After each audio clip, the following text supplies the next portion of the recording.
कल मैं आना तो था लेकिन मैं नहीं आ पाया, क्योंकि कल मैं बांके बिहारी जी के मंदिर में सेवा में अंदर ठाकुर जी की था। कल खूब बिहारी जी के साथ वहां होली खेल रहे थे। तो वैसे मैं आत्मचर्चा नहीं कर रहा, लेकिन ये बिल्कुल रीसेंट इंसिडेंट है, इसीलिए मैं बता रहा हूं कल की घटना। तो कल मैं गया, जब गुरुदेव की भी आज्ञा हुई थी तो मैं मंदिर में गया, ठाकुर जी के पास खूब होली खेली अंदर। आरती में भी कल मैं था, मैंने आरती की अपने हाथों से कल रात को बिहारी जी की। तो आरती के बाद ठाकुर जी को जब बाहर से हम लोग अंदर गर्भगृह में लेकर गए तो ठाकुर जी का सब श्रृंगार उतारा और सुंदर चंदन के शैया पर बिहारी जी को शयन कराया। आप सुनिए गौर से, बांके बिहारी जी को हाथों से मैंने शयन कराया।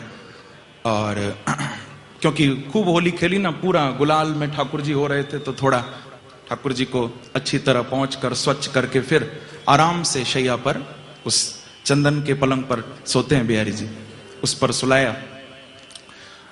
तो जब मैं चरण दबा रहा था तो वहां पर नियम है कि ठाकुर जी को सुलाते समय भी और जब उठाते हैं तो इत्र से मालिश होती है बिहारी जी की, आप लोगों को मालूम होगा। तो मैं अपने साथ ही अपनी माला झोली में ही इत्र की शीशी लेकर गया था, क्योंकि जाते हैं मालिश करते हैं बिहारी जी की। तो वो मैं चरण दबा रहा था, चरणों में बैठा प्रभु के, तो मैंने अपनी शीशी निकाली कि मैं ठाकुर जी को इत्र लगाऊं, मालिश करूं थोड़ी सी। वहां पर मालिश की बड़ी महिमा है प्रभु को। हम लोग हाथों में अंगूठियां भी नहीं पहनते, इसका भाव भी यही है कि ठाकुर जी को मालिश करते समय कहीं उससे कोई आघात न हो, प्रभु को कोई कष्ट न हो। तो जब मैंने वो शीशी निकाली, इत्र हाथ में लिया, तो देखा वो इत्र केसर का था, वो केसर का इत्र था, मैंने ही मंगवाया था। लेकिन अब तो केसर का समय नहीं है, जब बहुत ठंड पड़ रही होती है तब केसर का इत्र बिहारी जी को लगता है, केसर का, हिना का। लेकिन अब तो मौसम बदल गया है, गर्मी है। तो मुझे बड़ा दुख हुआ कि मैं घर पर क्यों नहीं देखकर लाया कि इत्र कौन सा है। बहुत दुख हुआ, क्योंकि ये इस समय ठाकुर जी को विशेष रूप से गुलाब का इत्र लगता है। गुलाब का जो इत्र है वो 12 महीने ठाकुर जी को लगता है, केवल गुलाब का। बाकी फिर गर्मियों में तो खस का लगता है, मिट्टी का भी इत्र होता है, ब्रजरज से बनता है, कई तरह के इत्र गर्मियों में लगते हैं, लेकिन केसर नहीं लगाया जाता। तो अब वो गलती से केसर की शीशी आ गई, तो बस आंखों से आंसू गिरने लगे कि अब मैं कैसे लगाऊं ठाकुर जी को। और बहुत दिल से मैं गया था कि मैं मालिश करूंगा प्रभु की। तो आप बिल्कुल ध्यान देकर सुनिए, ये सत्य घटना, मैं कोई आत्मचर्चा नहीं कर रहा, अपनी बात नहीं बता रहा हूं, ये बिहारी जी की कृपा की बात आप लोगों को बता रहा हूं। तो अब वो केसर का इत्र, मैं बिल्कुल आंसू आ गए आंख में, तो मैं चरण ही दबाता रहा कि अब इत्र तो लगा नहीं सकता, क्योंकि रात भी हो गई थी, अब कहां से मंगवाऊं। तो बंधुओं, उसी समय जो मेरे साथ गोस्वामी जी और भी थे अंदर, तो उन्होंने कहा कि देख लाला, तो कोई भंडारी बाहर बुला रहे हैं। तो मैं उठकर गया तो देखा कि भंडारी जी बाहर खड़े थे और वो बोले कि गोसाई जी, ये गुलाब के इत्र की शीशी है।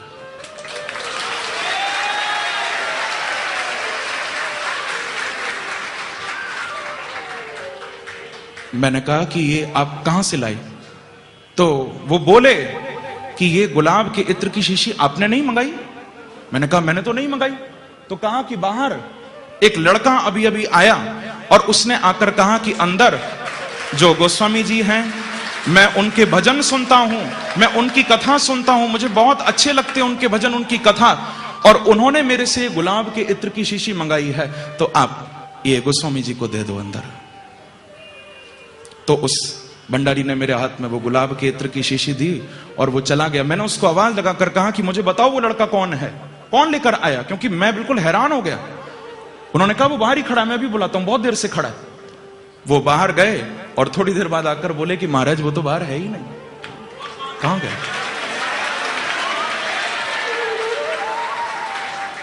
बस बंधुओं,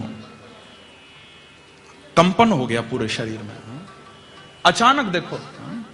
और वो कह रहे हैं कि मैंने मंगाई है, जबकि मैंने किसी को भेजा नहीं, मैंने मंगवाई नहीं। बस फिर ठाकुर जी की उसी इत्र से गुलाब के मैंने कल रात को मालिश की बांके बिहारी जी की, और मालिश तो जो हुई सो हुई, लेकिन मैं बहुत रोया कल प्रभु के चरणों में। तो हम लोग यहां पर उस प्रेम के पर्व को मनाने के लिए आए हैं। किसी भक्त ने तो भगवान को कहा कि प्रभु मैं आपके पास आया हूं, अब आप जो चाहे सो करो। तो भगवान क्या बोले? उसने कहा कि कौन है तू? उसने कहा कि कौन है तू? मैंने कहा हसरत तेरी। उसने कहा कि कौन है तू?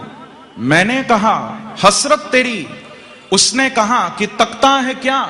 मैंने कहा सूरत तेरी। उसने कहा कि कौन है? मैंने कहा हसरत, यानी तुझे पाने की चाह। उसने कहा कि कौन है?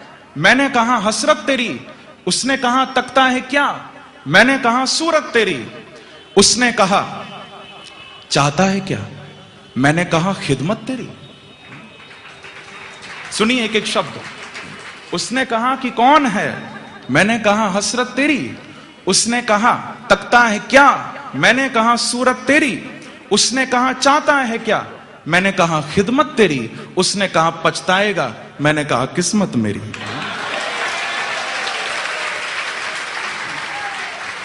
प्रेम से कहो श्री राधे। क्योंकि जो इनसे प्रेम करता है ना तो बड़े टेढ़े भी है ना, थोड़ा रुलाएंगे तो जरूर, पर उस रोने में भी आनंद है। आंसू भी वही हैं जो बांके बिहारी के प्रेम में झलके, जो इनके प्रेम में गिरे। बंधुओं, हम लोग मंदिर तो आते हैं बांके बिहारी का, सने बिहारी का दर्शन करने के लिए, लेकिन हम वास्तविकता में मंदिर जाते नहीं हैं।